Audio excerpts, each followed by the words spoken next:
All right, it's time for an update video on the old Nash. We now have a shiny Nash. A shiny no-frills Nash, that's what we're going to call it. So let's see, yes, a couple coats of clear went on yesterday after much aggravation. I have a few runs and a few bugs. There's a piece of dirt or something right there. There's a run along there. This side of the car really was disappointing.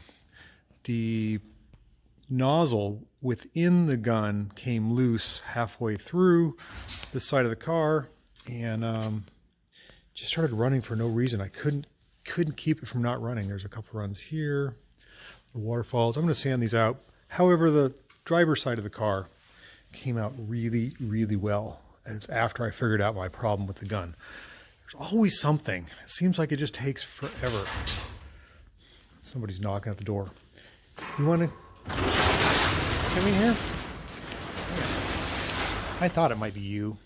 You gonna get some hair in my fresh paint job? So anyhow, I'm pretty happy with it. There's a few mistakes I got to fix, like I said. There's a little slight waterfall run right through here. I'm gonna nitpick it, but overall, I'm pretty happy. I use the Sherwin-Williams Finish 1, I think it's 720 clear. It's very reasonably priced and actually does a pretty good job. So let's get sanding on this thing, get these runs out and either re-clear or buff or whatever it takes. I don't know what happened here. I got some water in the... Always something. Always something. Oh well.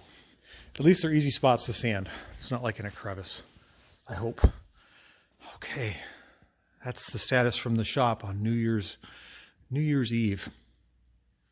Hey, you probably thought the video was going to end there. I did too, but to pet my dog, I'm going to give you a little bit more technical advice on how to treat some runs on a freshly painted car, or runs in the clear coat specifically. It can be very discouraging to realize you have runs. And believe me, I've done it a million times.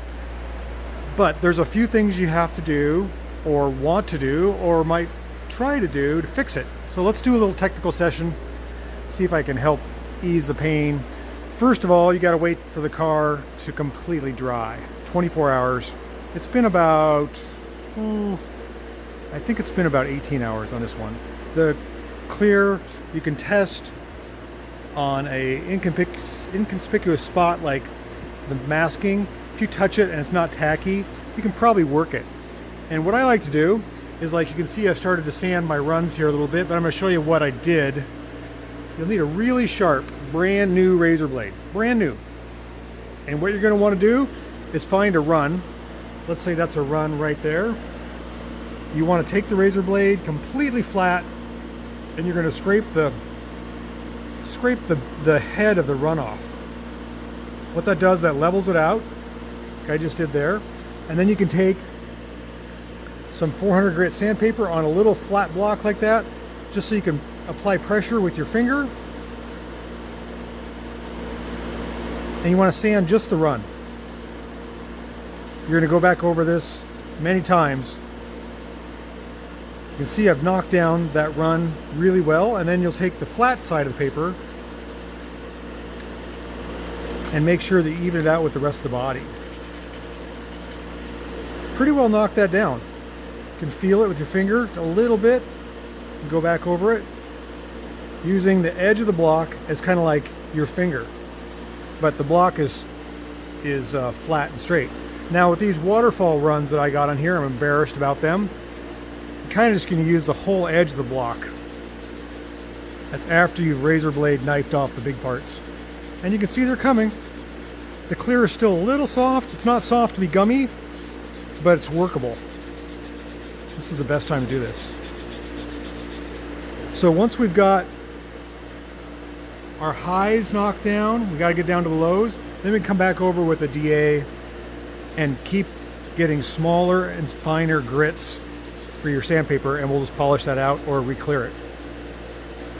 Again, you got to start off, if you have a big old run, I don't have any big old chunky ones. There's like one right there.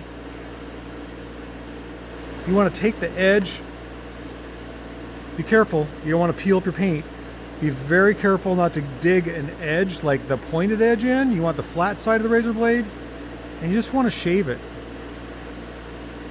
Get it on there, almost flat with the body, and just pull up or pull down. Knock that big high spot off, so you don't have to sand on it so much. These are hard to get at because they're right near a rain gutter. Access is limited. But that's what we're going to do. We're going to go around the whole car, fix all our blemishes, like that, like that, like that, and there's a couple of runs up here. And like I said, then we'll polish it out or re-clear it, whatever we need to do, and be good as new. Let's keep working on it. I'll show you some more steps as we go.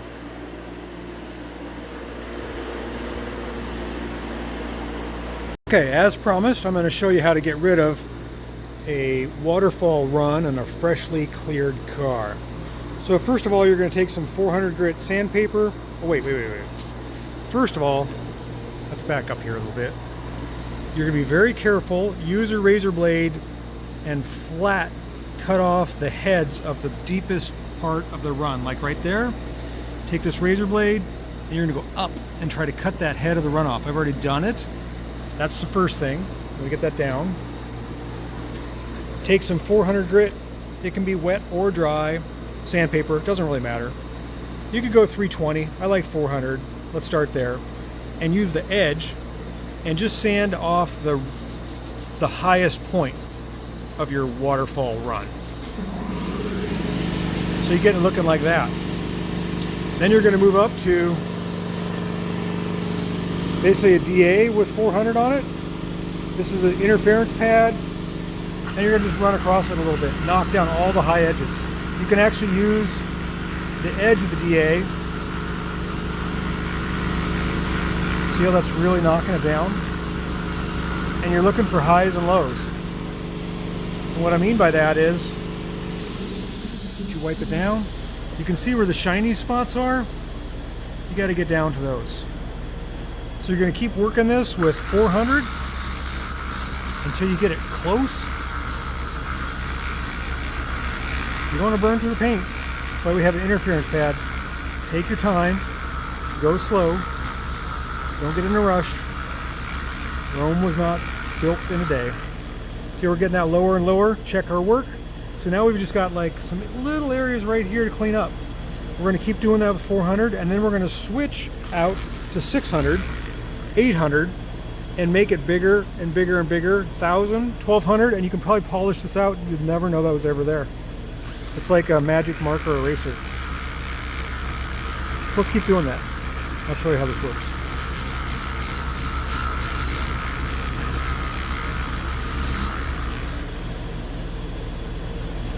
It's looking better all the time. All right, so we're making some progress on my old Nash. It's been about 30 minutes.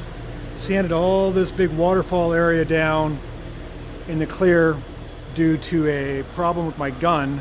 The tip didn't loosen up, but the nozzle within the tip loosened up and I didn't know it, and I was spraying funny, like I had a really heavy tail. So whenever I'd spray, it was real heavy on the edges. So I had these waterfall runs. It's embarrassing. I fixed it before I got to this side of the car. So this side of the car is much better. I had one little waterfall run right there, and I've already taken care of that just by sanding it out the block. On this side, the bad side, I had a waterfall run, a waterfall run, a waterfall run, probably 3, and then I don't know what was going on here, some type of contamination. It all sanded out just fine, and I'm debating whether to re-clear it or just polish it. It's all sanded down to 400. I think I'm going to go hit it with 600, 800, 1,000, maybe 1,200, and then see if I can just polish this side of the car and see what it looks like. Got to buff and polish the car anyways, right? So I did find a couple more little spots. There was one there, one there. I'm pointing out all my problems, and there was one right there. Other than that, the car looks really good. I'm really happy, and it doesn't take a lot of time, although it's sometimes best just to walk away. You can't work wet clear. If you develop a run or a sag or a bug or dirt, and you start picking at it, you'll just make a huge mess. I learned that a long time ago. So you wait for it to set up, 24 hours. This is going on like 18 or 19 now, and you can deal with it later. But I'm pretty happy with the way the car came out. It has a really great shine. I got 2 good heavy coats of clear, and you can see in the reflection here, it's going to look just fine. It bothers me about the nitpicking stuff from this off, but you know what? It's going to be just fine. It's going to be one shiny Nash. Alright, so you thought that painting this Nash would never end, and you're right. So I was going to polish out those spots that I made mistakes on, but this channel is all about making mistakes, right? So I ended up sanding the whole car. So the car is no longer shiny. It's going to get what's called a flow coat, or a secondary coat, a second good coat of clear, and this time I'm not going to make any runs. But in the process of doing that, I sanded the whole car with 400, and people might say, oh, that's too rough of a grit. It really isn't. You can still see there's some shine right back on the hood there, or the trunk. I got to fix that. The one problem with 400 is if you get too aggressive, you will burn through. So I've got to touch that up. And the one thing that I did that's really smart, not a lot of things in my life have been so well planned, is I painted this car with single stage. So it gives a little extra protection. The first coat is paint and clear together, but I just don't like the shine. It doesn't shine enough for me. So you paint the car with single stage and then you coat it with clear. So I can go back in here and touch this up. It'll have a little clear, it'll look good. And then I'm a clear coat over that. And also the cowling, same thing. I got a little too aggressive with sanding. The whole car looks velvety, smooth, clean. I'm going to take a break here for a while. I've been on this thing for 2 days solid. Running out of time, but it's going to look really, really good. Oh, I should say, I'm going to do a little plug for this Sumake sander. It's a DA electric, super powerful, and it's low vibration. So I can sand cars all day long, which I seem to be doing, and not have any tendonitis or whatever else ails your hands from vibrations. So we're gonna do a little touch up, get some lunch, and then we're gonna spray this thing again, and hopefully we don't have any more runs, those god awful runs.